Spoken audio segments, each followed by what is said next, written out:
Hi friends, நம்ம இன்னைக்கு என்ன ரெசிபி பார்க்க போறோம் அப்படின்னா மலைக்கு இதமான சாம்பார், சின்ன வெங்காய சாம்பார் தாங்க பார்க்க போறோம். இது கூட நான் இன்னைக்கு சுட சுட பூரி போட்டிருக்கேன். பூரிக்கு ஏத்த சாம்பார் செய்ய போறோம்.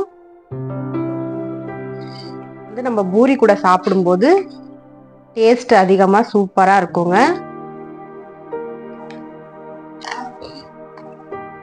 வாங்க எப்படி செய்யறதுன்னு பார்க்கலாம்.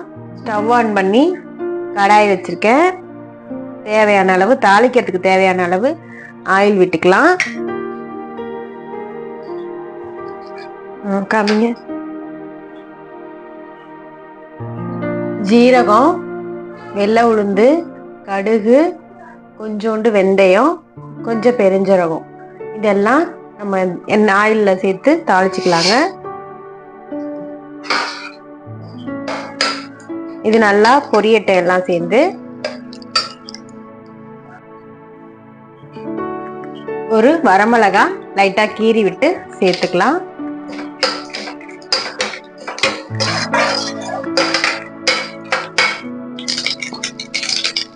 எல்லாம் நல்லா பொரிஞ்சிச்சு பாருங்க. பொரிஞ்சு இந்த மாதிரி லைட்டா செவந்து வந்ததுக்கு அப்புறம் கருவேப்பிலை தூவி,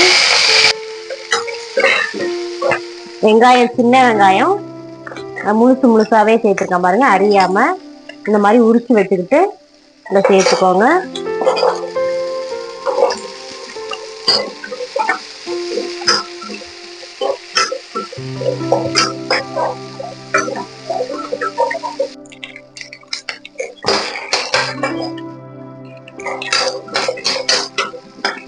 சின்ன வெங்காயத்தை ஒரு கண்ணாடி பதம் வர வரைக்கும் லைட்டா வதக்கி விட்டுக்கோங்க.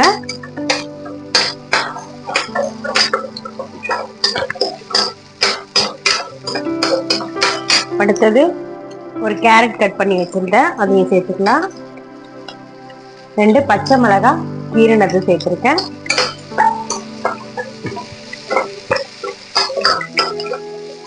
நல்லா வதக்கி விட்டுக்கோங்க. சின்ன வெங்காயம் தாங்க சாம்பாருக்கு டேஸ்ட் அதிகமா நல்லா இருக்கும்.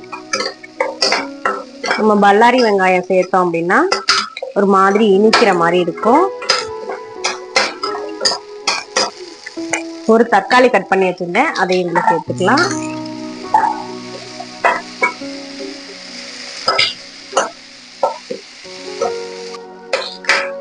நல்லா வதங்கிடுச்சு பாருங்க. இந்த அளவுக்கு வதங்கினா போதும். அடுத்தது பருப்பு குக்கர்ல வேக வச்சு வச்சிருந்தேன், அதையும் இதுல சேர்த்துக்கலாம். தேவையான அளவு தண்ணி சேர்த்துக்கோங்க.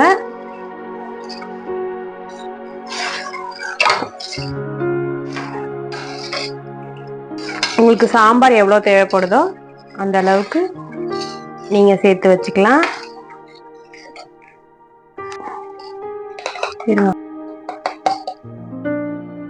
1/4 ஸ்பூன் மஞ்சள் தூள்,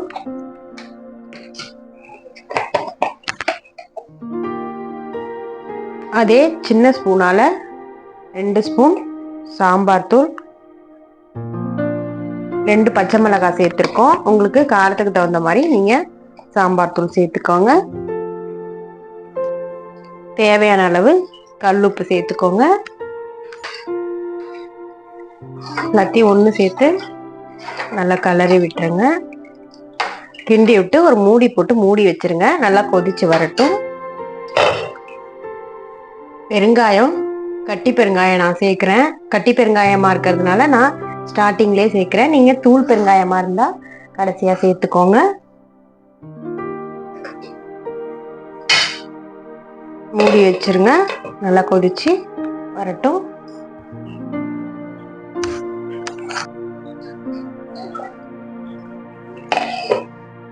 நல்லா சாம்பார் கொதிச்சு பாருங்க. நல்லா கொதிச்சு வந்திருக்கு. நமக்கு கேரட், வெங்காயம் எல்லாம் ஓரளவுக்கு வெந்திருக்கு. அடுத்தது இந்த ஸ்டேஜில் புளிக்கொட்டை இதை கொஞ்சமா போட்டுக்கலாம். நான் அப்படியே போட்டேன். உங்களுக்கு அப்படியே போட விருப்பம் இல்லைன்னா நீங்க கொஞ்சம் கரைச்சி விட்டுக்கோங்க.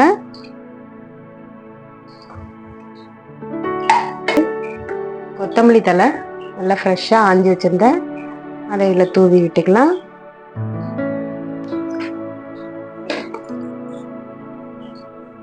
பச்சை கருவேப்பிலையும் கொஞ்சம் பிச்சு போட்டுக்கலாம்.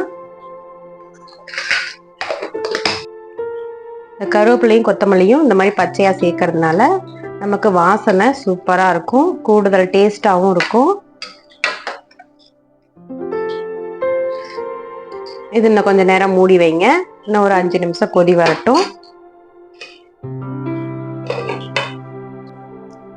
ஒரு 2 உருளைக்கிழங்கு நல்லா வேக வச்சு வச்சிருந்தேன், அதை இது மாதிரி கட் பண்ணிக்கலாம். இது கூட ஒரு 1/2 ஸ்பூன் மட்டும் கடலை மாவு சேர்த்து தண்ணி கொஞ்சம் தெளிச்சு கலந்து வச்சுக்கோங்க.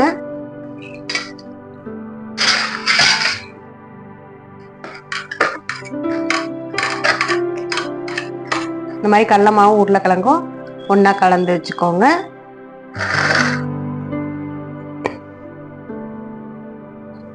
நல்லா கொதிச்சிடுச்சு.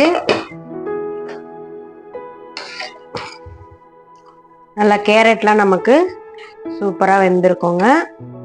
வெங்காயம் கேரட் எல்லாம் வெந்துருச்சு. அடுத்தது இந்த உருளைக்கிழங்கு கடலை மாவை இதுல சேர்த்துக்கலாம்.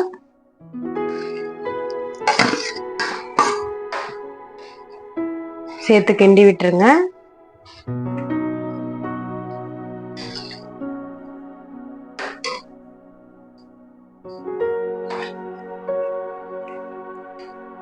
கொஞ்சமா கழுவி ஊத்திருக்கேன். அவ்வளவுதாங்க, இனிமே தண்ணி சேர்க்க தேவையில்ல. இந்த கடலை மாவு வந்து நமக்கு நல்லா தடிப்பு கொடுக்கும். ஆறுனதுக்கு அப்புறம் நல்லா கெட்டி ஆயிடும். அதனால இந்த மாதிரி தண்ணி பதத்துக்கே சாம்பார் ரெடி பண்ணிக்கோங்க. சாப்பிட்றதுக்கு சூப்பரா வாசனையா இருக்கும். கரண்டியால மொண்டு கட்டுறேன் பாருங்க.